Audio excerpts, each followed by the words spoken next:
How are you, Natalie? It's been a wild evening.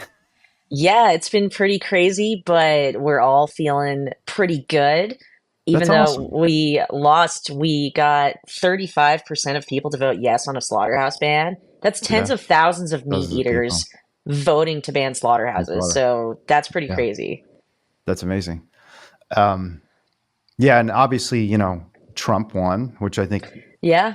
is disappointing for a lot of people. And this is super controversial, but not that disappointing to me. Not because I support Trump in any way, but because I see Trump's victory as a sign of the fundamental failures of the Democratic Party. And, Yeah. we talked about that a little bit.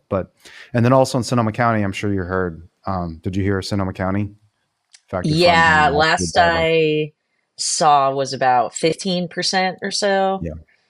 That one surprised me a little that it was so low. But, Yeah. I guess they expected that pretty much. Yeah. I think they expected to lose. I don't know if they expected quite that margin because the margin Yeah. was pretty devastating. And I think that there should be some discussion about what can be done better across the Oh entire yeah. animal rights movement.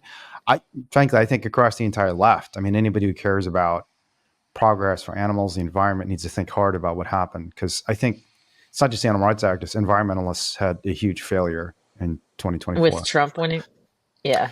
Yeah, with Trump winning and just even with just the complete abandonment of the environmental movement by the Democratic Party.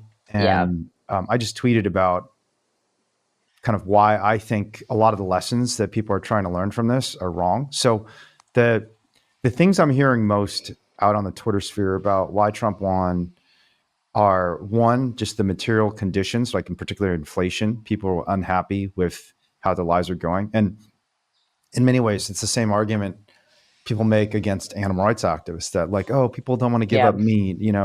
There's jobs that are gonna be lost. And I just think that's not the actual real reason. I think we're missing the point if we think that's actually the reason people aren't supporting us. But another really important reason I think the Democrats and environmentalists have lost is we've kind of been fake. I think, I mean, even Kamala herself is a great example of this. Like going from being, yay, climate change activism, yay, divestment to, oh, I'm totally pro fracking. I've always been pro fracking. I love fracking even more than Trump. You just can't do that. I mean, Do you it is think it's going to poison. be a wake-up call for the Democratic Party? I think it will. I think this Yeah. election will ultimately be seen as a good thing for the Democratic Party and the left. It's going to take some time to figure that out. But the Democratic Party has been the party of, I mean, I hate to say this because everyone says Trump is a fascist, but the Democratic Party has been the party of authoritarianism in a lot of ways over the Hmm. last 10 years, in the sense that they seek to control people culturally, socially, and they trust powerful institutions like corporations and the government. And the peanut story is the best example of this. Have Oh, you that been was following the peanut crazy. story? A little bit, yeah. It's wild. Yeah, that's absolutely WTF. unhinged. Yeah, it's so sad. It's so sad. Yeah, this poor guy and this poor squirrel, I Peanut must know. have been so scared and like lonely and just like, where the fuck are they taking me? And then did kill for no And reason. just like, yeah, so unnecessary. Yeah. Yeah, I mean, the Democratic Party, it definitely has a lot of flaws. I wasn't surprised by Trump winning. It seems as if a lot of people were pretty Yeah. surprised, but I didn't think he would win by that much, Hmm. which, you know, it seems like everything I wanted to win last night actually lost. Do you know anything about the Uh-huh. Cats Initiative in Colorado? No. They were trying to ban the hunting of mountain lions and other big cats. No, I did hear So, about that. Okay. Yeah. yeah, and I was so confident that one was going to pass because it really looked like it was, and it didn't. So Was it close? it was closer than ours. I think it was 45-55, and Sure. that could get closer. It's still, Yeah. all It's the just votes still counting. still aren't counted. But it's And called. yeah, yeah, yeah. Okay. Yeah. Yeah. I mean, I think so. The reason I think this peanut story, do you know how the peanut story became this right wing cause? Mm, You know the explanation for it? no. It's essentially because of democratic silence. It's not, the dude is not political at all. He's not, there's literally no right wing angle to the story at all. This is just like this guy runs a farm animal sanctuary. A bunch of cops raid his sanctuary because there's a neighbor who complains, and they say, you didn't have the right license, so we're taking your squirrel. The squirrel bites one of the workers, and they decide to kill the squirrel and the raccoon. Fred and Peanut both get killed because they're like, oh, your squirrel bit us now, and now we have to kill them because we raided your house, Why'd they ransacked kill the everything, raccoon? because they were afraid either of them might have rabies. Okay. And the only I don't think this is actually true, but the state was basically saying that the only way for us to prove that these animals don't have rabies is to kill them. And of course, it's stupid because you get the rabies shot anyways after you're bitten, and it's Yeah. safe. It's completely safe for the worker, right? If you just get the rabies shot, you're going to be fine, even if the animal has rabies. But the reason this became a right-wing cause is because it started blowing up in the media, and journalists actually asked the Harris campaign and the Democratic Party for comment, and they refused to even comment on it. And the reason they refused to comment on it is two things. One is New York State and the New York State Police are democratic institutions. New York is just a democratic state. And, the boss of the New York State Police is a Democratic governor, Kathy Hochul. Yeah. The Attorney General in New York is a Democratic Attorney General. But the second reason is the Democratic Party has become kind of the party of just authoritarian impulses in large institutions. They just don't care that much. And this dude is like a white guy, the guy who's the guardian, like the parent of Peanut. He's a white guy. He's a bro. He's got lots of muscles. He likes working out. Apparently also has an OnlyFans, which he uses to fund the sanctuary. Yeah. I'm That's like, whatever, funny. do what you got to do. If you got to have an OnlyFans. And they just looked at him and said, like, yeah, white guy. And the police went after him. The Democratic Party went after him. Even when the facts were very clear that this is an egregious miscarriage of justice. This is so vile and disgusting that every American in the country should be jumping out of their chair saying this is wrong. Kamala Harris said nothing. And it ended up being a huge deal. Yeah. Like Elon tweeted this out, and I think if I remember correctly, there were like 500,000 likes on one tweet when he said defend Peanut from the Democrats. It's like, and the Democrats just don't understand this. And I think they're making the same mistakes in Sonoma County. They made a lot of mistakes. They also, the fact that she didn't go on Joe Rogan, I think that was a huge mistake. Huge mistake. He let Trump and Vance on there. Like, he was going to let her on, but she just didn't go. I know, right? I didn't listen to it, but man, it's do you ever listen to Joe Rogan? I used to listen to Joe Rogan sometimes, and now I only listen to him when he says dumb stuff about veganism, which happens to be quite often. So I do end up listening to him more often than I would like. I feel like he's really gone downhill. Oh, but this is a really good example because even though he constantly berates vegans and attacks vegans, when Chris Wilkes, the vegan who did the Game Changers movie, went on a show, he was super nice to him. And he said all these great things. That was great. That was amazing. So this is, Kamala should have realized this. He's like the easiest interview of all the podcasts. He is so easy because he's so nice to everyone. He's like, it's his personality. Like he's a comedian. He's not someone who's confrontational. It's kind of weird because like he's definitely a bro and like a fighter and he's part of the UFC, but in his interview style, he's like the easiest interview in the world. Yeah, he pushes people sometimes, but even when he does, it's not too bad. Candace Owens went on there and was saying climate change wasn't real, and Joe Rogan kind of pushed her on that, and that was good. But yeah, you're right. Like he'll have Ben Shapiro on, and Ben Shapiro is saying gay marriage is terrible, and Joe Rogan is just trying to influence him away from that position, but doesn't even really challenge him on that. Yep. So yeah, it's super easy. He was basically just, whatever Trump said, I think he was agreeing with, and it was a little cringe. And Chris Wilkes is a good example of this too, because you got a vegan going on a show, and he's talking about how veganism is the best James diet. Wilkes, right? Or James Wilkes, I'm sorry. Yeah, I think it's against Chris. I guess the other guy was Chris. Yeah, Chris Tresser. I confused their names. I combined that into one person. It was kind of Chris Wilkes. It was like a merger of James Wilkes and Chris Tresser. Yeah. Dude, Chris Tresser got destroyed. That's so satisfying. But James Wilkes is on there basically talking about how Joe Rogan's wrong and he's an idiot and, he's eating all this meat and it's going to kill you. And then Joe Rogan's like, you're making good points, because that's just the way he is. He's super friendly. And if Kamala can't go on that show, come on, that reached like when Trump went on the show, it probably reached over 100 million people. You got a chance with a super friendly interviewer who likes everybody to talk to 100 million people and you turn it down. Yeah. And I That's mean, a huge mistake. totally. And if she had gone on, I think it would have made a decent difference. I still think Trump would have won, Oh yeah, but I 100%. guess it's like all these little Yeah. things that add Little things up. And that's combined. what Yeah. we're thinking about with our campaign is what are the things we could have done that would have really made a difference? And I think the biggest thing, I'm sure you agree with this, is the Democratic Party coming out against us was what Yep. really Huge. influenced the election the most. And Hmm. then with Because Jay Democrats being are the such a high low trust voters. percentage, I'm wondering, I know they did a lot more campaigning than us. So I'm wondering how effective door knocking and things like that even are. Yeah. Because I know they did so much, and I was thinking if we had done more of that, maybe then we would have won, but it doesn't seem like that's the case. It's also possible they would have lost even worse if they hadn't done door knocking, you know, That's true. Yeah, we and don't know. it would have been like 5%. So I think the evidence on door knocking is that it can still be effective. Probably about, well, actually, I mean, there's some studies that showing impacts even 6 months out, you know, like you can knock on someone's Yeah, door and they'll still be heavily influenced. I do think meeting someone is pretty valuable. yeah, Um, the problem in a place like Sonoma County is it's actually really hard to knock on all the doors because their houses are so spread apart and they're hard to mm, access. And then also, um, like I think the fundamental problem is I don't know that you actually have to have a really good and strategic canvassing campaign with yeah, people who are trained to actually canvass properly. And I don't think the Anti-Rights Movement really has capacity and doesn't have the canvassers we need. It's just it's really hard to do kind of deep canvassing well.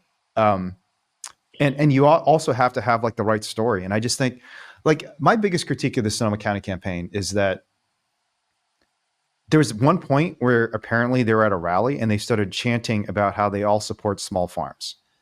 And that is like deeply inauthentic for the vast majority of people in the campaign. yeah, That's yeah. that's not an effective way of it just and even if you're not doing that when you're canvassing, if your campaign's culture is one that's inauthentic, it bleeds down into the volunteers. Everybody feels like, okay, we got to be on our talking points instead of just saying, like, look, no, I'm just going to share with people.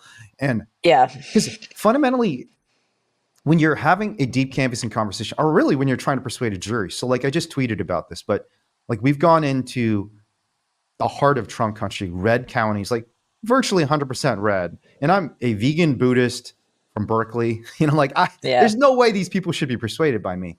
But one of the things I've learned the hard way, because in the North Carolina trial, I went in just trying to like be a little more practiced and have certain talking points. And so, for example, the big thing was I avoided talking about animal liberation. I didn't talk as much about yeah. how, look, I just want all animals to be freed from suffering. Yeah, did I pick these two particular goats because they're sick? Yes, absolutely. I thought these goats were in bad shape. I thought this farm was not running the animals well. But if you ask me, do I want a vegan world? 100% I do. Like, why would I not want a world that was free of animal suffering? And we really avoided that in North Carolina. And in Utah, in contrast, a more conservative county, it is actually more conservative in Beaver and Washington County, Utah, than it was in Transylvania County, North Carolina. But we won partly because when people asked me that question, I was like, yes, that's what I want. You know, you may disagree That's with me what we about that. do here in Denver is Yeah. we tell people essentially we envision a world without animal And animals being used at farming all. and we tell a story like I tell a story about my dog and how he Mm, shakes when we go to the vet and I don't want any animal to to feel feel that. scared, but I Yeah. recognize that Ah, I most love that people story. just think it should be a little bit more humane or not done at such a large scale. And the cool thing about our measures is that it's a step in the right direction for Yeah. all of us. So that's how I answer that question. I think that's good because you're saying, this is what I want. You're not lying to people. You Hmm. are making the case for animal freedom, but you're also saying, I recognize that we need to focus on where we do agree with the public, and that's what we're doing right Yeah. now. One thing I don't like is I don't like animal freedom. I should have told you that earlier. You don't like animal free? No. What? Well, I mean, I like animal freedom, obviously. Oh, yeah. I'm not outing myself. I'm not like animals in cages now. You know, this is like, holy shit, Wayne just outed himself. He's Yeah. against animal freedom. I just don't like the language. Okay. Let's dig into that. What about Yeah, animal liberation? I don't Is like that the animal same? liberation either, honestly. Okay. Yeah. Um, yeah. So I think that language is a way to show kinship with people. And so, to the extent possible, we should always clothe. And this sounds like it's kind of contradicting my position about being authentic rather than fake, but I don't think it is, because I think language is pretty arbitrary. We can use whatever words we want, but a lot of what you do with language is just signal identity and signal kinship, right? Mm-hmm. The most obvious way is just foreign languages. Like when I'm around Chinese people, the fact that I'm speaking Chinese, I could say the exact same words in English, and frankly, they can all be English speakers too. And if I say it in Chinese, they're just going to be like, "Oh, I like this guy. Yeah. This is one of our peeps," you know. And so you can Humans say have such exactly a the same thing. strong tribal mindset in Correct. everything. Yeah, and because animal freedom is just like not something people hear a lot. Um, I mean, the argument against this is we do have to like dramatically transform people's norms, and like, and animal freedom does matter, right? Um, but the example and research that I always use in making this argument is, so this guy Adam Grant, who has a great podcast called Work Life, I think it's called. But he wrote this book called what is it called? Oh my God, why am I not? What is Adam Grant's book on innovation called? Adam Grant book on innovation. Let's look this up real quick. What's it called? Originals. How did I forget that?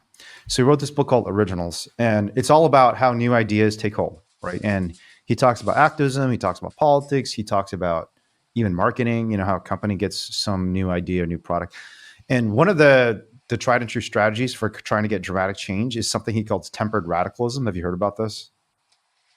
No, but is it like where?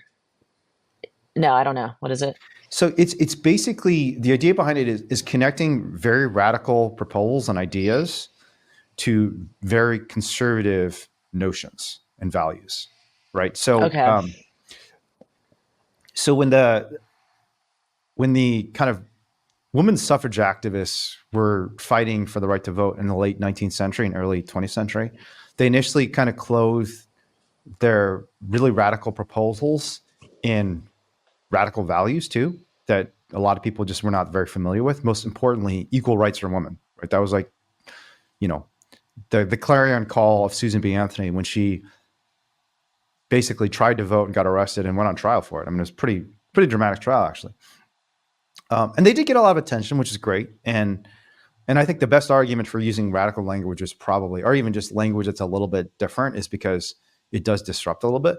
But when they shifted their messaging, just their language, basically asking for exactly the same thing. We want to give every woman in this world, or this nation at least, the equal right to vote. We want to, under the Constitution, say that women cannot be denied the privileges and immunities of every citizen. When they started clothing it in these traditional values, in particular domestic tranquility, right? So the idea behind this, it was kind of a weird argument, and it's kind of weird that it worked, but it did work. And historians are pretty consistent on this, is what they said was, look, we have a big problem of alcohol right now. A lot of men are drunk and are making terrible decisions, like beating their wives and letting their kids starve, and just out there on the streets, like peeing and, beating people up and screaming obscenities because they're drunk. The only way for us to get control of this is to give the women the right to vote so we can maintain domestic tranquility. One, because a lot of households have a drunk leading the household. And this is at the same time that the temperance movement, the anti-alcohol Hmm. movement, is like surging. So they formed this alliance with the temperance movement. But they framed women's suffrage in terms of domestic tranquility, and it succeeded. Like a big part of the reason the 19th Amendment was passed in 1918 was because of this weird alliance between temperance and suffrage. And I think Yeah. animal rights activists should be doing the same. We should always be trying to explain how our very radical proposals are actually very consistent with these relatively conservative traditional values. So what would that look like in the context of animal rights, do you think? Yeah. I personally, and I know this is controversial, I like using the terms animal protection, animal welfare, even for very radical ideas. Like, I think, Yeah. like, Uh, I don't have a problem with someone saying the right to rescue campaign, where we just barge into factory farms and take them out, is a animal welfare campaign. yeah, I mean, people are going to call you welfarist no matter what. People say that our Exactly. slaughterhouse ban is welfarist. I don't Welfare. Yeah. understand how closing a slaughterhouse is Is welfare. welfarist, but apparently it is. Yeah. Yeah. I just emailed Gary Francio, and I want to have a conversation with him about all this stuff. And I'm pretty sure he's going to say that. That's funny. Who's called you guys welfarist? Just people on the internet or Oh anyone yeah, notable? just no one notable, I don't think, Okay. but various people on the internet. And Yeah. yeah, I mean, kind of back to the campaign, I think that so essentially what we would have needed to do to win is get 30,000 more votes Hmm. for us. So change 30,000 people's minds. So how can you realistically change the mind of 30,000 people? I think it would have to be some sort of stunts because just with those numbers, we're not going to get that many activists Hmm. doing that much door knocking. Yeah, it's a lot of door knocks Yeah, so it would have to be something that grabs a lot of more, attention. yeah, right? Yeah. Or is there anything else you could think of? Yeah, I mean, that is the genius of Trump. He sees his Yeah, attention. He he controls the media does. cycle, and that's how he won in 2016, and that's a big part of how he won this year. Just he understood the power of Yeah, attention. This is Ingrid Newkirk's genius too. I mean, when yeah, she started PETA, she realized if people don't know what you're doing, you've already lost, yeah. and you have And to be it, able to I seize the thought we agenda. did. I thought people did know what we were doing. Like, it seemed like most people were aware of the campaign by the end of it, but maybe Yeah. not because we were at this bar last night and I was talking to some people there and they didn't tell me they voted no, Hmm. but they were You kind could of tell. asking like, right, they were like, oh wow, if if you had talked to us before the election, I would have You would have felt voted for totally her. Yeah. differently about No. this. And there are a few talking points that we should have really leaned into more, like how local governments can't regulate Hmm. slaughterhouses, so we have Hmm. to ban them, and how the slaughterhouse isn't just going to pick up and move because people were really concerned about that. They were like, "Oh, it's Yeah. just going to move." The That's slaughterhouse rep tomorrow. said that it wasn't, but I Yeah. find that really interesting because they're almost saying this isn't extreme enough for me to Yeah. vote for it, which isn't what you would expect. Yeah. It's like I want slaughterhouse bans everywhere. Yeah, right? Like It's what? not enough. Well, I mean, that kind of goes to show that it's kind of like what I was saying um, about being authentic. Just I think that because part of the appeal of being authentic is if you're authentic and you actually believe your values are correct, you can win people over though, and you just have to be confident enough to say it. Yeah. Um, yeah, I think you're right. Attention really does matter. And I think there's a big difference between awareness and attention because the Mm, difference is, and this is Trump's genius, it's not just that people are aware of Trump. It's that they actually want to Google what's going on. They actually want to yeah. listen to his interview of Joe Rogan. And so you have to do stuff that doesn't just make people aware of your campaign, but that makes people actually want to learn more. Because Yeah. one of the biggest obstacles animal rights activists face is just low information decision making. And the only way to overcome low information decision making is by giving people the motivation to obtain more information. Mm, You know? yeah. Yeah, I wonder how we could do that. And then there's so much educational stuff that I feel as if we're missing right now. A lot of climate change stuff, environmental Mhm. talking points. The slaughterhouse really used, oh, they're closing down a local food source and that's going to make carbon emissions higher because of food transport.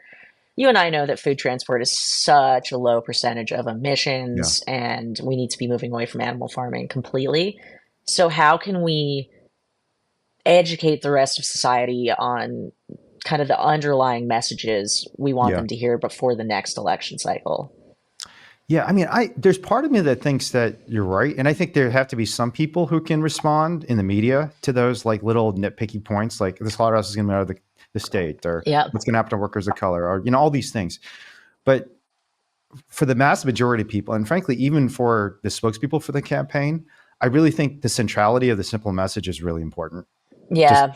no matter what anyone says, just say like, how does it justify scalding animals alive in Denver? How does it justify Yeah. scalding animals alive? How does it justify eviscerating a baby animal, tearing her to pieces while she's screaming? None of that. I mean, not in that tone. That tone I gave was very scornful and lecturing. Yeah. But I just think really making that central. And that's another one of the geniuses of Trump. He says like the dumbest shit, but it's Yeah. super simple and it resonates because he says it enough. And it's like, Yeah. he'll say stuff like, I mean, literally, make America great again. It's like, make America great again. It's Who like, doesn't want America to yeah, be I want to great? make America great again.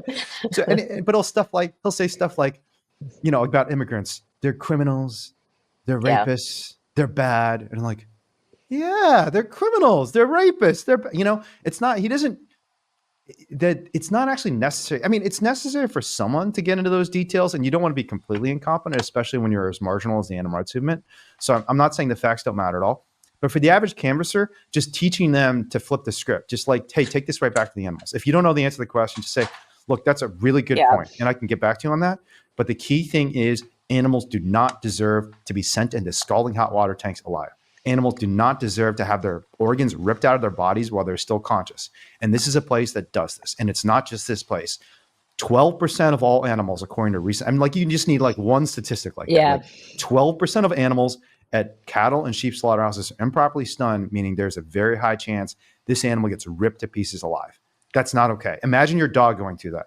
It's not okay here. It's not okay in China. It's not okay in Nebraska. It's not okay anywhere. But here we can take a stand.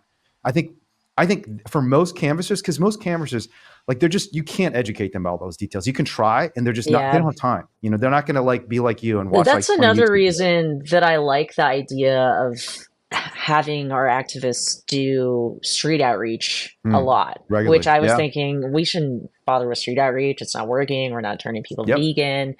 That's a But good point. that's not the value of street Mhm. outreach I've realized throughout the course of the campaign. If I hadn't done Yeah. street outreach for years, I wouldn't be able to go on the radio and debate actual people who were really opposed to the slaughterhouse ban. But because of that background, I was able to. And we need more Yeah. confident, well-spoken people in the animal Yeah. rights movement. And street outreach is so great for building those skills. Yeah. I agree with this 1,000%.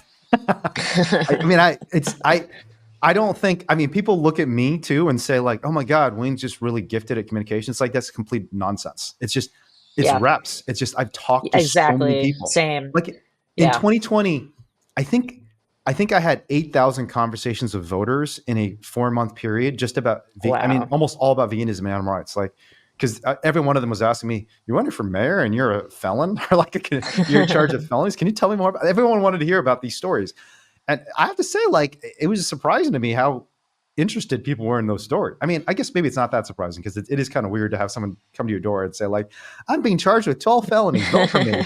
Like, what? but yeah, I think that is one of the greatest virtues of outreach, and I actually kind of. One of the many reasons I don't really stand behind that article I wrote so many years ago, Boycott Veganism, is because I do think it does have value for that reason. Yeah. It's immensely valuable at just getting you more reps, because no matter what Yep. you're doing, whether it's physical, spiritual, emotional control, persuasion, the more you do it, the better you get. Yeah, and if you can persuade people to go vegan, you can persuade people to do You- almost anything. This is getting so dark, Natalie. You have mind control over them. Yeah, I mean, this is why everyone says I'm like a cult leader, because of this shit. Yeah, it's weird because I had such like a strong, like I was so pro street outreach and then kind of very anti, Yeah. and then now I'm really coming to the back beginning. around again. So it's interesting. Yeah, what do you think changed about you? Did you feel like you weren't a great conversationalist before you started doing street outreach? Like, what was your journey to street outreach and how did it change you? So growing up, I was incredibly shy, like my whole life, until I went to college and I realized there was a problem. And then I like read books like How to Win Friends and Influence People, How to Talk to Kind of a Anyone, great kind of book. classics like that. Yeah, I mean, Yeah. you know, it's not the best book on the subject, I think, anymore, but it is very Yeah, foundational. it's not bad. And then I was still pretty shy and I moved to New Orleans and became a tour guide. And it was really being a ghost tour guide that allowed me to talk to a bunch of people. You know, Wow. you're meeting like 60 people a night, you're speaking in front of them, you're talking in between stories and things like that. And then, so that laid the foundation for Wait, what made you me want being to able to talk to be a strangers. tour guide when you were Be a shy? tour That's guide. like the worst thing you could possibly do if you're shy. You know, trial by fire, right? You Really? gotta, yeah. I mean, I think that I always knew that communication skills were really valuable. And Sure. I saw that people who had those skills just, you know, Yeah. things are better when you're able Yeah. to have good social skills. So that helped. And then when I started doing street outreach, I think what really helped was like I had the foundation of talking to people, but talking to people about veganism is so much harder than just talking to people about something else. Mhm. So spending 3 years in New Orleans, talking to people on the streets for, you know, hours every week, it Yeah. just completely made me able to speak on the topic in a way that most people can't. That's awesome. So Yeah. can So I I put a highly pin in recommend two anyone to things? do that. Yeah. Yeah. One is the fact that you did this despite the fact that you were shy. And I think that's Yeah. unusual. And I'd actually love to unpack more how you're able to do that, because I think the vast majority of people, even if in activism, are doing the opposite of that. If there's something that's scary, they run away from it. Yeah. And something that's uncomfortable, they avoid it instead of saying, oh, this is uncomfortable. Let me do this more. So I want to unpack that. But the second thing is, this is a lot briefer. You got to hang out with my friends Matt Cheney and Roy Holden. Do you know them? Yeah. No. Okay. Oh, They're I both know from New Murray. Orleans. I know Murray. Yeah. Yeah. Yeah, she's Yeah. awesome. She's like on our Yeah. legal She's team, and great. she's from New Orleans. She's not there that often, but Yeah. yeah, we hang out when she is. Oh, okay, And cool. Never then mind. You no, already who know was the her. other one? Matt Cheney. I'll I tell you don't about it know. later. Yeah, Okay, it's all sounds good. good. Yeah. Um, but yeah, tell me more about like what was that process like? How did you get to a point where you were shy but then willing to become a tour guide? Man, so it was so long ago, so it's hard to really remember. I think a lot of it, so there's this YouTube channel called Charisma on Command, and some of the Hmm. videos are like a little cringe, but I can it imagine. really, Even the yeah, name yeah, is a yeah. little I cringe. know the name is cringe, but that started coming out right around when I was like becoming a tour guide and stuff, and just watching those videos Hmm. really helped me out. So I recommend anyone to check out that channel. Like I said, a lot of the stuff on dating is Hmm. super cringe and I wouldn't recommend, but the more kind of basic social skills I think are great because I think a lot of people feel weird about changing the way they act and behave in the world because they feel like it would be inauthentic. Hmm. But the reason you behave the way you do is probably a set of habits that you learned in middle school, right? Hmm. So if you're shy in middle school, you're probably going to be shy for a long time. And it's just a matter of having better body language, speaking more loudly, joking more, just things like that really go a long way. Yeah. And yeah, just building the courage. I mean, I've always wanted to, I got into stoicism like a long time ago, and one of the virtues is courage. So I've always wanted Hmm. to build that in my life, always had the growth mindset. And if you're not getting the results you want in life, then it makes sense to change your approach. So that's how I've Yeah. always tried to operate. Yeah. Have you heard of systematic, or what is it called? Ah, shit. What's it called? Systematic desensitization. Oh, is that where you just do things you're afraid of until they don't Yeah, bother it's you? systematic desensitization therapy. So um, it's this guy. What's the dude's name? Today's like my brain's not functioning today. Mm, It's like this South African same. doctor who's the founder, Joseph Wolpe. Okay, I just googled it. He's a South African doctor who's treating all these people from World War II who had just seen the most awful shit and were like kind of broken and just unable to go out there in the world because they'd hear Yeah. like a popping sound from a popcorn machine and they'd just be cuddling or huddling in the ground and cowering because of just this horrible trauma they had. And um and like at the time, a lot of the explanation for this was just based on, oh, this is like the Freudian school, which is, you have some deep secret that you need to unearth that is manifesting itself in this trauma, in this post traumatic stress or depression or whatever it was.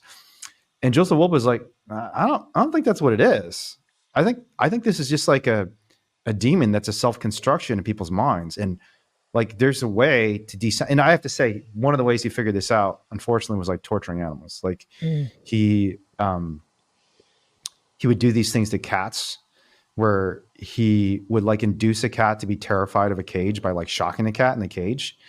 Um, and then like systematically induce the cat to get closer and closer to the cage to the point that basically could fix the trauma they'd induced.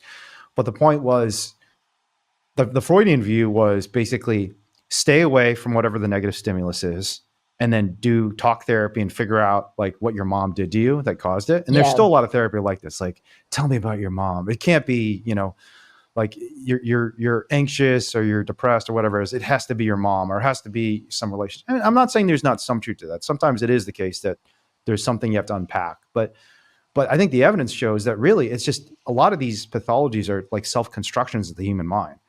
And the way to confront them, this is what cognitive behavioral therapy does too, is just you have to reframe the self, you have to rebuild something new, right? And realize the construction is just that, it's a construction. And so what Joseph Wolpe taught people to do, and this is now standard of care for PTSD, it's the basis of cognitive behavioral therapy, if anyone's heard of that, is you actually have to engage with whatever the negative stimulus is. You just have to engage in a way that leads to more positive outcomes incrementally. So like if you're afraid of bridges, stay like 100 feet away from a bridge and just stand there and like maybe have an ice cream cone and say like, oh shit, I'm like 100 feet from the bridge. It's very safe. I've got an ice cream cone. The next day, go 99 feet away and have another ice cream cone. It's like, oh wow, I'm 99. And eventually, can you imagine like being afraid of bridges? Yeah, I think they're awesome. Yeah. I think they're great. I love being on bridges. It's like, this is cool, Yeah. But that's probably because both of us went through systematic desensitization therapy. That's because what like it the things we're was. scared of, we went towards. And but the other thing that I think is really important about outreach specifically is like you definitely like I had the same experience. I remember being in college and I was very, very nervous, anxious kid.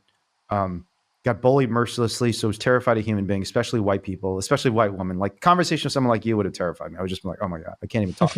But like I made a conscious decision that if I was afraid, I was going to go do it, or at least maybe not do it, but do something closer to it.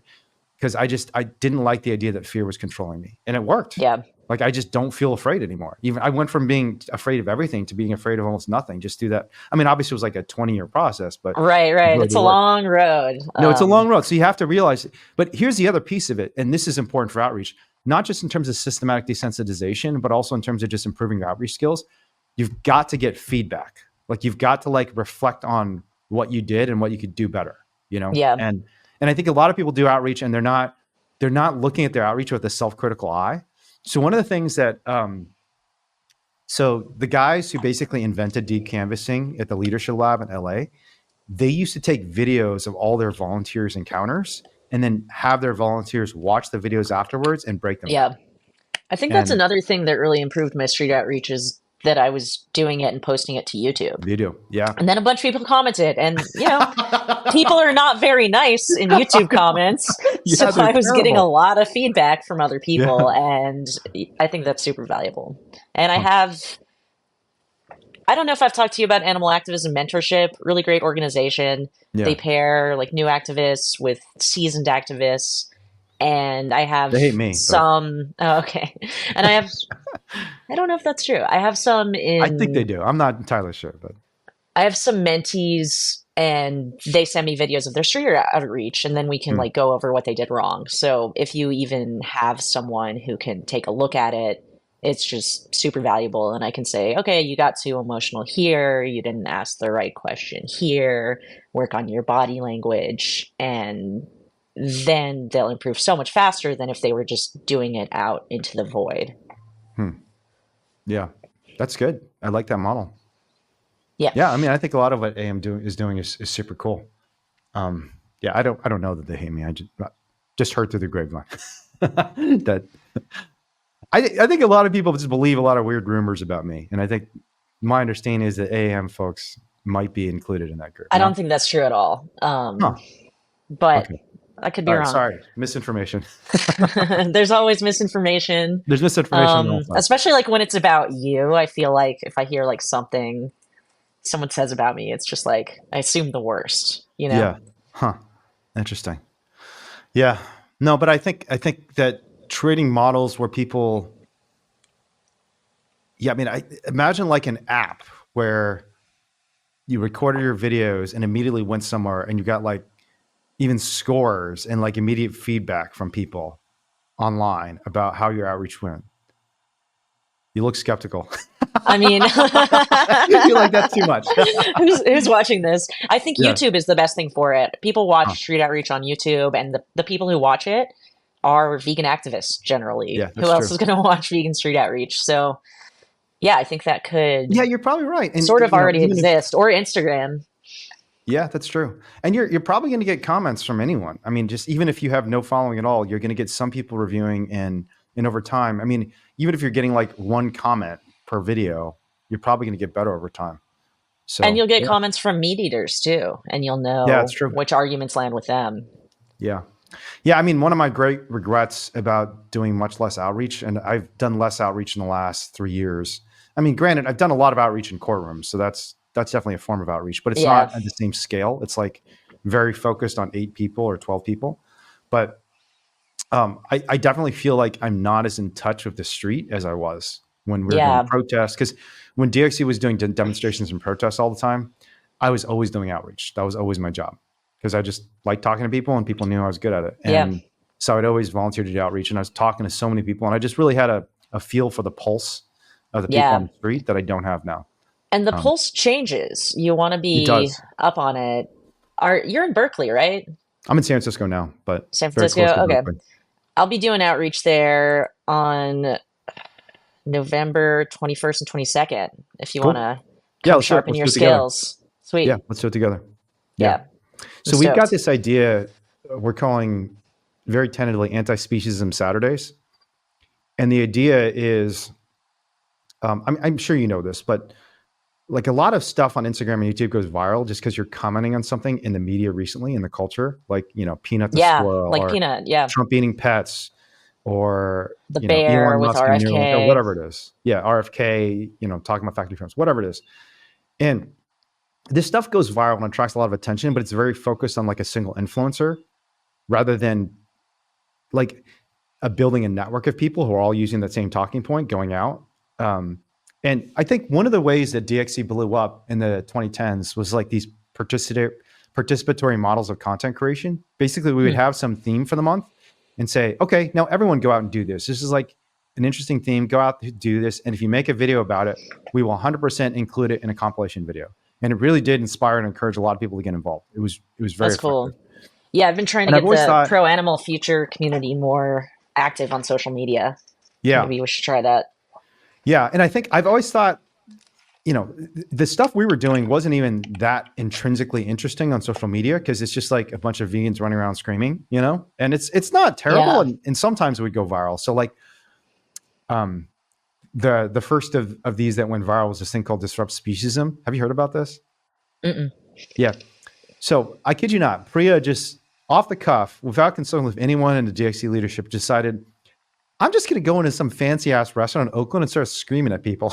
Not screaming at people. She gives a speech, but just disrupt the Yeah. fanciest restaurant in Oakland. She just says like, these fancy privileged people, they deserve to hear what's happening to animals. So I'm just going to go and disrupt speciesism in the middle of a restaurant. And she goes and Nice. does it, gets like assaulted and dragged out, and Yeah. and she goes and posts it on Facebook immediately and just with the hashtag disrupt speciesism, and suddenly it just goes viral. Because Huh. and there are a lot of reasons for that. I mean, Priya is beautiful, she's compelling, she's like charismatic in a lot of ways. But the key thing that we did after that was we realized, okay, this is going viral. We have to get other people to do this. Let's build up a network around this. So after that, we said like, let's do a disrupt speciesism campaign where everybody does this. And then unfortunately, that became almost like institutionalized within DXC is the only thing we do. This is how like the disruption thing became such a big deal in DXC. Because when we started DXC, I was actually very focused on rescue. I wanted like the network I wanted to build, and I still want to build this is like a network of rescuers, not disruptors Yeah. necessarily. Although rescue is a form of disruption, but it happened just because like Priya went out there and just decided I'm going to go yell at people in a restaurant, and then that became a DXC thing.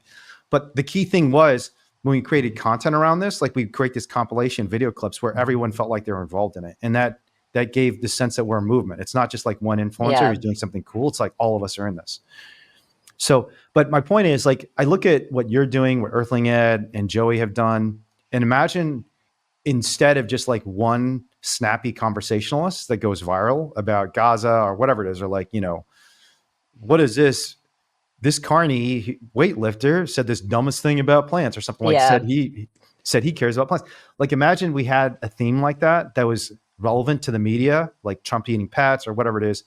And then we gave people template scripts and said like, go out there and do that. And then, and then post this week and just like whatever. And because I think if people have that guidance, if they say like, all right, this week we're going to talk about peanut, get out there and have as many conversations as you can about peanut and post the videos everywhere.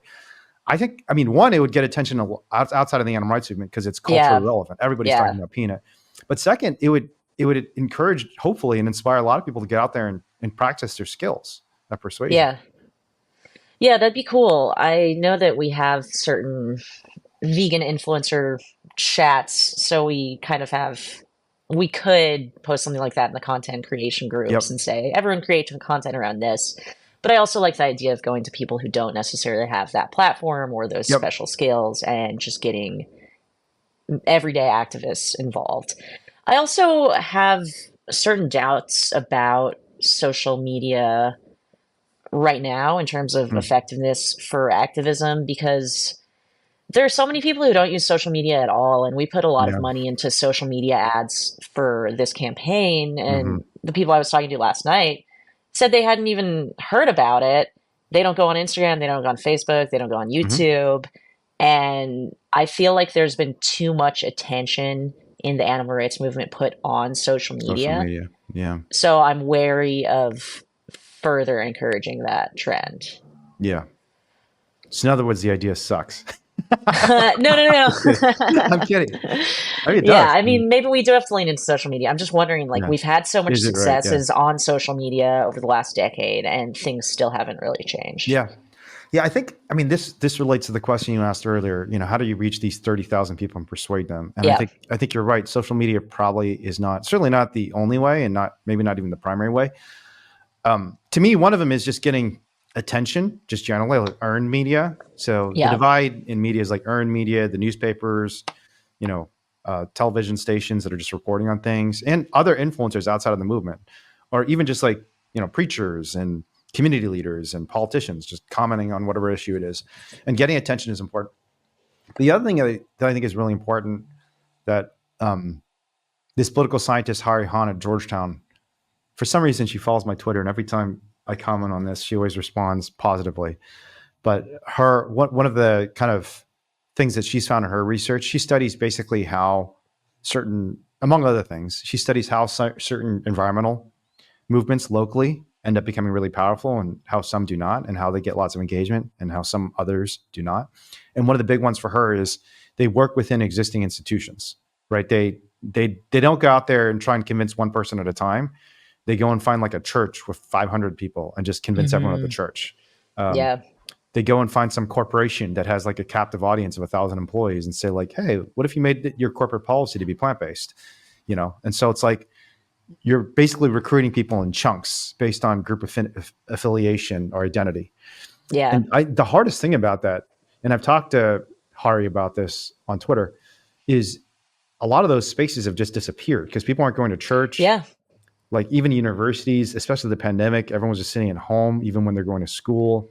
I think In the car workforce, culture is people a are staying huge part of home. it too. Yeah. What's that? Car culture, I think, is a Yeah. big cause of that because people aren't walking around and seeing Yeah. their neighbors. They're Yeah. They're alone not in going to their the coffee shop. cars. Yeah, exactly. And when you do go out, you have to spend money, and people don't want to necessarily do that. Yeah, what's it called? Bowling Alone. There's some book about how Mm-hmm. the social fabric of society has Or, deteriorated over the last 30 years. yeah. Yeah. I've put this in my Substack before. So you may have heard this, and some of the people listening to this may have heard this, but so there's this survey called the General Social Survey that the University of Chicago, my alma mater, does. It's been doing this since like the 1960s, I think it is. And it's like the most comprehensive data set of just human social relationships that I'm aware of in the world. And they've asked this question for like the last 40 years, from the time they started the General Social Survey, which I think is a really important question. It's if you had a crisis moment, who do you think you could reach out to for help? How many people? They just asked how many people. Oh, there it goes. Oh, I see it. Cool. That, I don't have the slightest clue what we're talking about. What were we talking about? Oh man, we were talking about how the fabric of social society is deteriorating Oh, that's right. and And how how, people don't have anyone to rely on anymore unless they became animal rights activists, and then it yeah. would solve all their problems.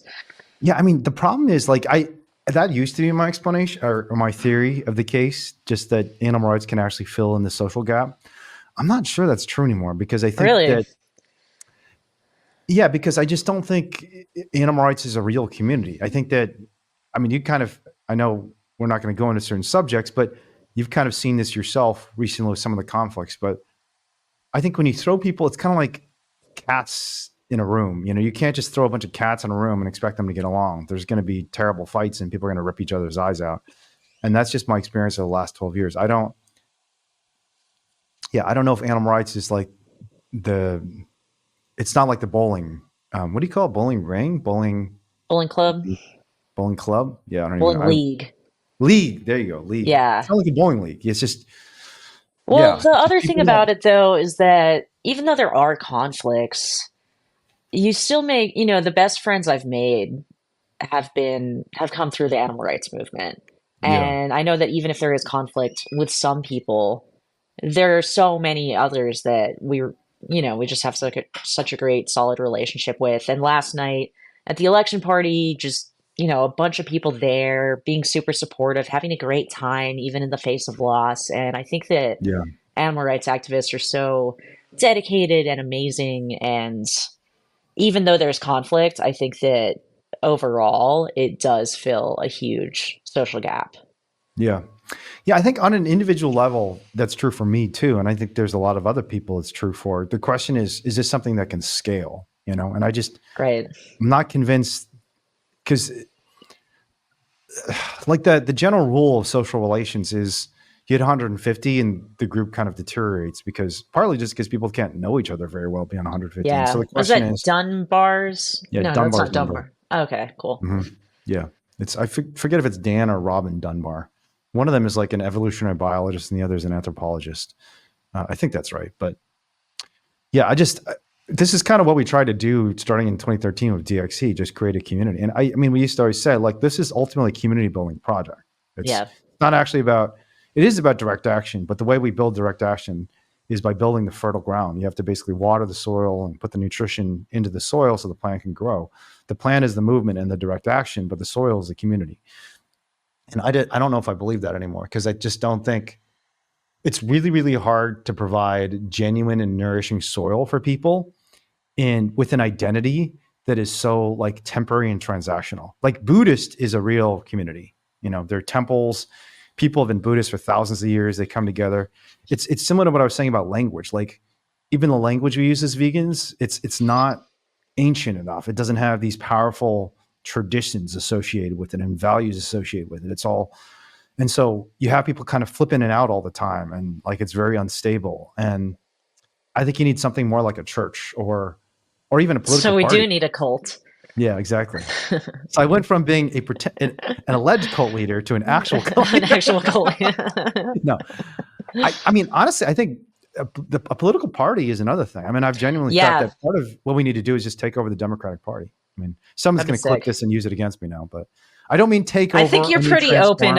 about your hatred of the Democratic Party. I think they'd have a lot to work with there. Yeah. Actually, tell me how the party went. Was it hard for everyone or did everyone more or less expect this Oh, the result? election night party? Oh, it Yeah. was great. It was really Yeah. fun. And yeah, we had really, dude, Chipotle is actually like really good food. So we had a bunch of Chipotle and just Did they give like, it to you for free? no, that No, we no they bought. nonprofit discount? Yeah, the host bought it, and we had a Cool. great hostess, and she has like a really nice house, and it was the first pro animal event ever where alcohol was allowed. Hmm. So that was exciting for me. Nice. And yeah, it was just a good time, and we were all just super happy with, I mean, reaching hundreds of thousands of It's a huge, voters. yeah, That's it's a huge. All huge the number. conversations we had, all the posters we put up, all the postcards we wrote, and everyone was just feeling super happy with the work that we did. And I've always That's been awesome. a person who's very much focused on the process over the outcome. But Mm-hmm. honestly, the outcome wasn't that Not bad. I bad. mean, Yeah. 35% of people voting to ban slaughterhouses, that's Yeah. amazing. So we Yeah. were all reveling in the victory of getting the meat industry to spend millions of dollars against Dollars. Yeah. us, terrifying them. The vice president of Colorado Cattlemen's Association basically wrote us a love letter. She said, Hmm. Pro Animal Future is an extreme animal rights organization that is exceptionally dangerous to animal agriculture producers Nice. everywhere. And it just feels so good to know Good. that we're on Yeah. the right track. Yeah. Good. That's awesome. Yeah. Yeah. I mean, I think that's a great example of, winning by losing or losing forward. Yeah. And very different from what I can tell from Kamala Harris's rally. That was a depressing People rally. were more upset about Trump, I think, than Really? our measures losing. Yeah, a lot of people were kind of caught off guard. Huh. Why do Yeah. you think that is? Why were they more upset about Trump and why were they caught off guard? Because I feel like, I don't know. I mean, most of the people I knew thought Trump was going to win. I don't know why they didn't know that Trump was going to win. I Yeah. I mean, mean, all the it polls, like I think seemed that it obvious was, to me. yeah. I I think there mean, was a lot from the left saying that Kamala was going to win. And if you go on Reddit or YouTube, it's all very skewed. really interesting. Yeah. I'm a little surprised people were more upset about Trump though. Cause I mean, I don't know. These are animal rights activists. That's actually kind of concerning to me that they're more upset about Trump than the animals losing, you know? I guess Maybe maybe because the animals losing there was like silver lining in it. I think that a lot of happiness has to do with expectations meeting reality. Yeah, that's So true. if you expect that we're going to lose and then we do, there's Yeah, not that it much doesn't matter. upset there. But if you think Kamala's going to win and then it's a And yeah, disaster, that's there's actually that very true. mismatch. Yeah. Yeah, I don't get it. Yeah. Yeah, I just thought, to be blunt, I thought Kamala ran a pretty terrible campaign, but and I also She and it's didn't not like stand for anything. she didn't stand for anything, and it's not like this is going to be an easy election anyways, with Biden being so unpopular and so many Americans Yeah. wanting change, to run a terrible campaign where you stand for nothing and don't set out how you're going to be different from the incumbent. I mean, what do you expect? Yeah. Yeah. But the other thing is like, what I have had the experience of is I've definitely had a lot of people get upset at me about, the things I've written about Trump and Harris. And in particular, I mean, it's not even that I've been supporting Trump because I don't support Trump, but even just saying I don't care that much. Did you vote? Oh, I voted. I voted for Kamala. Yeah, same. But even just saying I don't care that much about the election, because like both these parties are anti-animal at this point. And like, here's a question for you. Do you think it's ethical to vote for a non-vegan? Um, yeah, I mean, there's always that question of practicality. If Yeah. there's a vegan versus a non-vegan, vote vegan, but there's not, and yeah, I mean, it's weird. Like we were at the college campus yesterday, like trying to get students to vote, Mm-hmm. and there was a bake sale. And my husband was like, "Oh, if they have anything vegan, I'm gonna buy something from their bake sale." And I was like, "Oh no, because the proceeds from that go toward Mm, feeding families on Thanksgiving. So you're wow. like giving money to Yeah. people who are going to use it to buy turkey." Wow. And he said, "Well, no, that's the same argument for like going to a grocery store or whatever." Mm-hmm. And I felt as if it was a little different. So I think there are a lot of things within veganism and animal rights that you don't necessarily know if they're Yeah. ethical. I mean, if you say it's not ethical to vote for a non-vegan, can you consume art from a non-vegan? Yeah. What are you going to do? But one cool thing that happened yesterday when I went to vote, it was at the college because they had a polling station set up, and I walk in line, and then the woman who was telling people where to stand and what lines to go in was the woman I debated twice on the slaughterhouse ban. She was one of the Mm. slaughterhouse reps. Wow. And it was just crazy that she That's was just such there. a coincidence. Such a coincidence. I was like, "Hey, Robin." And then she just glared at me. Oh my It felt God. so good. So, Huh. yeah, that was awesome. Huh. Wow. Yeah. I mean, I'm kind of tongue in cheek on the whether it's ethical to vote for non-vegan, but kind of not, because I think, yeah, and the reason I ask this question is because I think you're right. There is this constant struggle between practicality and like anti-speciesism, the ideal, right? And it's pretty hard to maintain because like the comparison is, so say, I hate it when people use Nazi comparisons, but I'm gonna use a Nazi comparison. Why? Because I mean, every argument on the internet ends up in Nazism. Isn't there even like a rule about this? Like, what's it Oh, called? really? Yeah, I there's don't like, know. Hitler's rule? yeah, every argument. What is it called? There's like a rule. Every argument ends up in Nazism. Godwin's law. So Okay. Godwin's law is an internet adage asserting as an online discussion grows longer, the probability of a comparison involving Nazis or the Hitler approaches one. Every That's conversation on the funny. internet eventually becomes a Um, discussion about the Nazis. And I think it's kind of true. But I'm going to fall victim to Godwin's law by saying, imagine you're in Nazi Germany in like 1938, and it's essentially now if not a one-party state, effectively a one-party state. And all your options are Nazis. They're people who are going to commit genocide. And a lot of Americans think this way about Gaza right now. They're like, Yeah. I'm choosing between two politicians who are both enacting genocide in Gaza.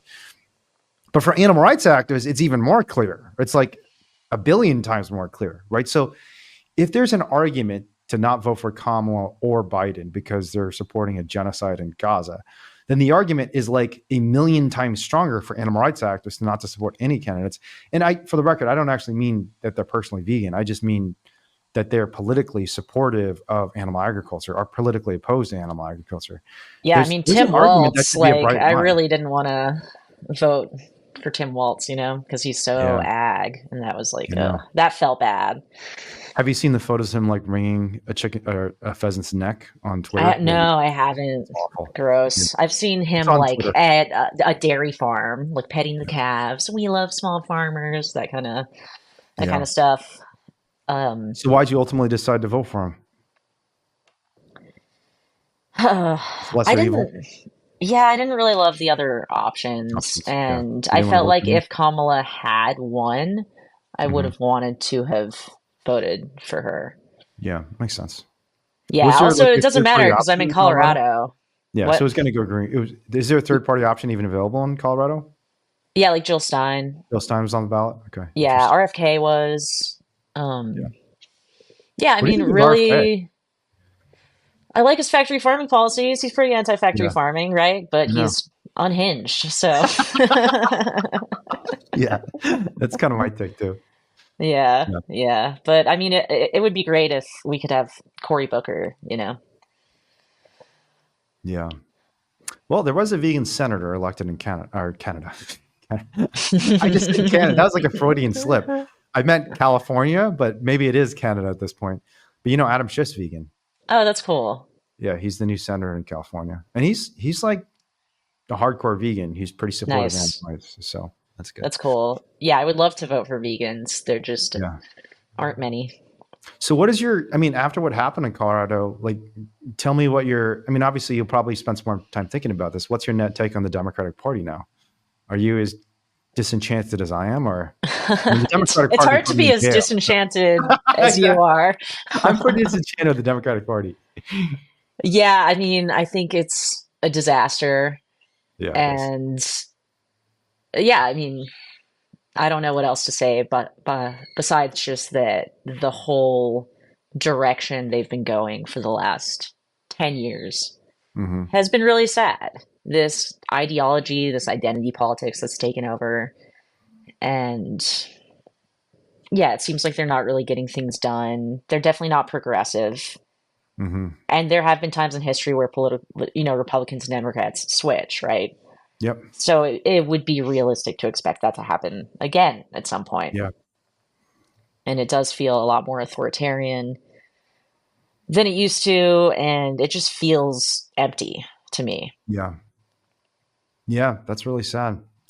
Yeah. There's this great piece I read a couple of years ago. I think it was around 2022 after the midterm elections, basically saying that one possible outcome of all this tumult in the two parties is, I think it was called the Great Inversion, which is essentially that the Democratic Party becomes the party of corporations and the elite, and the Republican Party actually becomes the party of the vulnerable, which did happen before. Like, it happened in the 1960s with the Civil Rights Movement, and, the Republican Party was the party of Abraham Lincoln on behalf of not just the less privileged citizens, but non-citizens. People were literally property. And there's some debate about how authentic Abraham Lincoln's commitments were to anti-slavery. But I think, my reading of it is he was genuinely concerned about slavery. He was definitely very much a politician too, and not willing to go as far as he should have been willing to go, but he was genuinely motivated by just a contempt for this evil practice.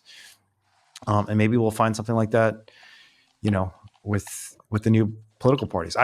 I would put my money on a new party over the Republican Party actually becoming a party of the vulnerable and the marginalized. But I do think seems like they're too entrenched and corporate owned as well. Exactly. Yeah.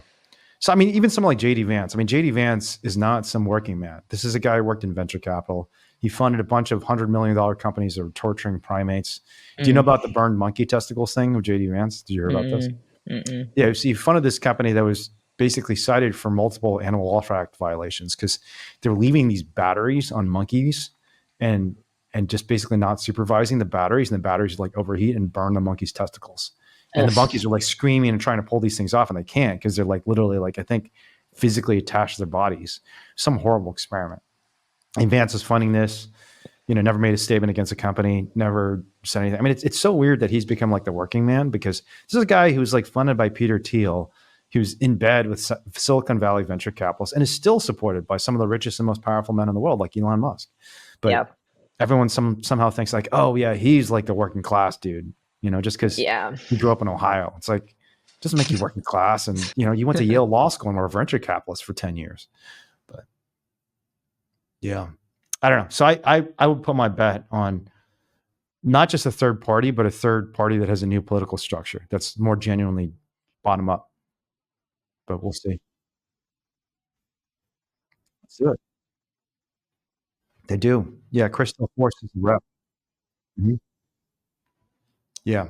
The guy who made Dominion was, I think, a rep of. I think he might have been an MP even. I think, was he an MP, like a member of parliament? Crystal Force. Do you know Chris? Mm. Yeah, he's a great guy. I mean, Dominion is an amazing documentary. He's Yeah. talk about. It turned me into a vegan activist.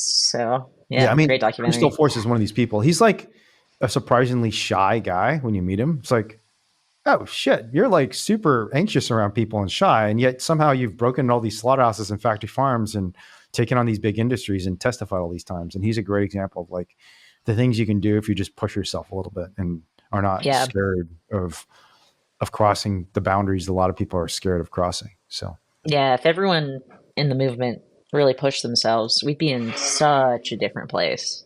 yeah. So what is the next step? So you're disenchanted the Democratic Party. I mean, what is the next step? Are you going to try and do you think Pro Animal Future is going to try and change the Democratic Party? Are you going to try and organize in a third party?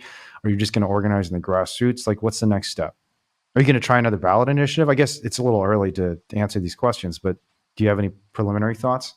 Yeah, I mean, I'm just on the team. I'm not the full decision maker, so these are more my opinion than officially pro Okay. animals. But yeah, we definitely want to keep running ballot initiatives. It would have been completely unreasonable for us to expect success on the first ones we ran, especially because people aren't used to seeing animal rights on the ballot at all. Mm-hmm. So the fact that we got it on there and people voted yes is really amazing. And we do see a lot of hope for that. Even people in AV, Anonymous for the Voiceless here in Boulder and Denver, they've said that Denverites are so much more aware of animal Mm-hmm. farming than they were 6 months ago after these campaigns. So Yeah. it's a great way to educate the public and just change the culture Yeah. surrounding this topic. So we're definitely going to do more ballot initiatives. I'm not sure what the specific policy is going to look like.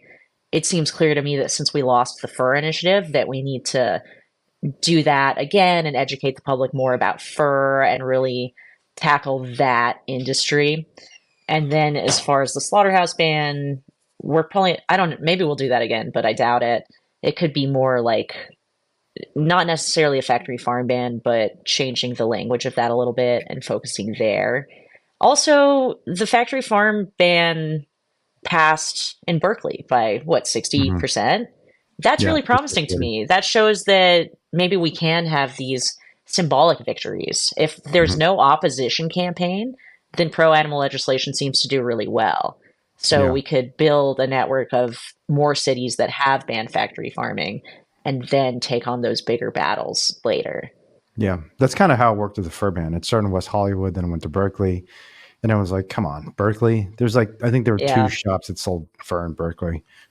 And then we got to San Francisco and people were like, oh, that's weird. Like, Yeah. how did they Denver do had a that? lot of opposition. The Mm-hmm. fur ban passed in Boulder, but in Denver, the fly fishing community came out really hard against it. There's a lot of fly fishers Fly here in fishers. Yeah. Colorado.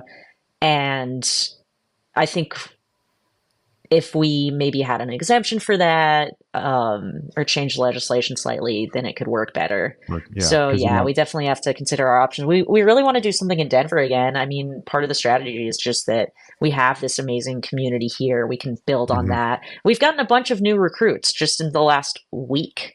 Hmm. And that shows that people are really excited about this type of activism. They do see just the effect it's had. Yeah, And yeah, I love that. So we're going to stick yeah. with this for now. We're trying some different stuff in Portland as well, with trying to get certain people elected and then have Hmm. them make decisions. So that's another strategy. Yeah, But yeah, I'm not sure. yeah.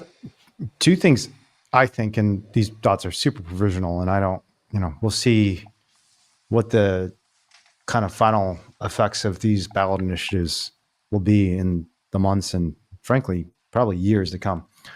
But and I told Lady in this, I think there's a good argument for getting stuff on the ballot and just not doing any campaigning around it.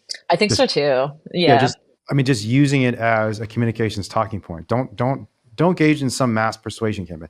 I should say, don't engage in a mass persuasion campaign to try and convince voters. Just do Just get calm on stuff, there. do It's mobilization, do also debates, and easier to get people to get signatures than to get them to do deep canvas. canvassing. Yeah, So deep it's canvassing's hard. easier in terms of activism as Yeah, well. yeah, but you'd save so much time and money and energy if you just got stuff on the ballot and then just like used it as a talking point, and just said like, this is on the ballot. But the other thing, and you just mentioned this, I think personally, I think running people rather than policies in office is much, much more effective personally. Really? Yeah, I think because it gets a lot more attention. People like personalities. It's kind of like influencers. I mean, if you have a page about animal rights outreach, that's like less interesting than Earthling Ed. It's like, oh, because Yeah. you can follow a story, you get to know the person. It's like, it's just interesting. The other thing is, in a lot of especially democratic cities, if you run people, there are huge matching funds that you can get. So you guys had to pay for all your advertising. When I ran for mayor in 2020, we raised like $150,000 or something, and we paid for almost none of it. The government paid for most of it. Wow. So we just had like Really? free advertising for veganism. And I Oh, that's bet there's crazy. stuff like that in Denver and Colorado too.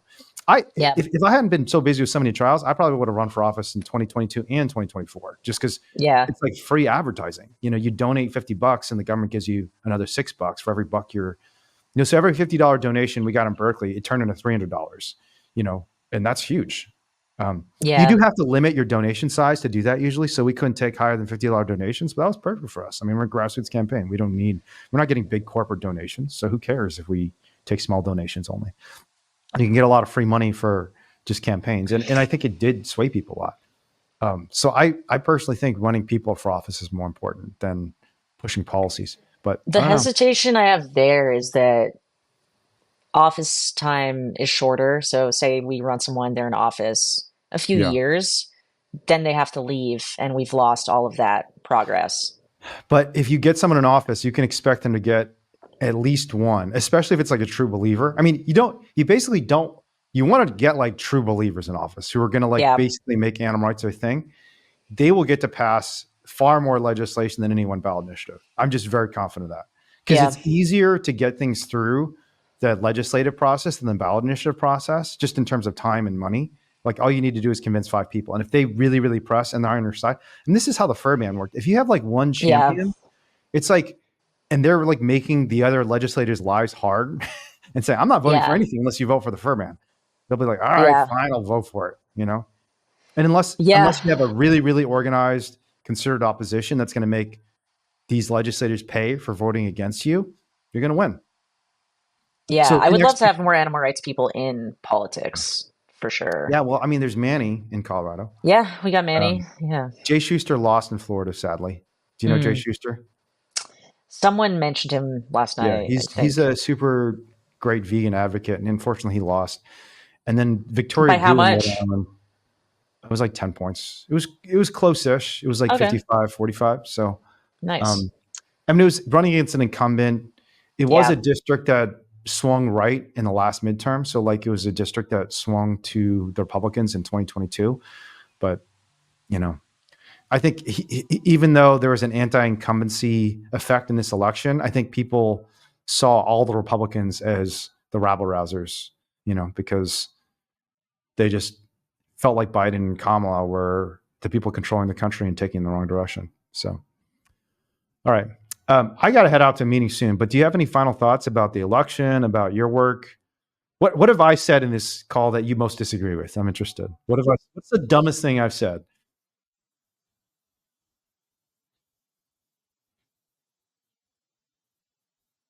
In California, yeah.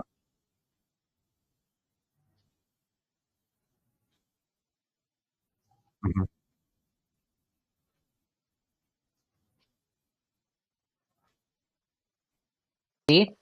So Mhm. obviously, we didn't expect to win by a landslide the first time. So, yeah, I love the idea of losing forward and really tying success to our actions, not the outcomes. So, I'm feeling really great about the election, and I hope that other people are as well. And, people keep sending me texts apologizing for what happened. And Mhm. I think that's ridiculous. Like, Yeah. don't apologize for anything. We had a huge Yeah. success. And the slaughterhouse had a statement. The CEO of the slaughterhouse made a statement, and he said, "They're losers, and we're winners." And to me, that's just the dumbest response ever. Are you serious? It's a And I very would, Trumpian response. right. And I would much rather be a loser than an animal abuser. And we may have won this battle, but we're I going to love win the that. war. Yeah. Better So loser than keep animal fighting. abuser, motherfucker. Yeah. Yeah, Hey, exactly. turn that into a meme. Wow. Those are powerful words. Thanks for sharing. And I agree with them 100%. Like I think Nice. there's a lot of tactical strategic things that we can debrief and discuss as a movement, but on net, I think this is a very, very powerful year. And I think here's my prediction. This is the last presidential campaign where animal rights will not be addressed by the presidential candidates. By Hope you're right. 2028, it's going to change. So, okay. All right, great. Thanks, Natalie. I appreciate your All right. time. Thanks for having Okay. me. Till Bye. next time. Bye-bye. We don't have to hurt animals. You can protect them. We don't have to kill them. We can care for them. And that's who we're meant to be, right? That's who we are when we're at our best. We're caring for each other and for the other living beings of this earth and not hurting them.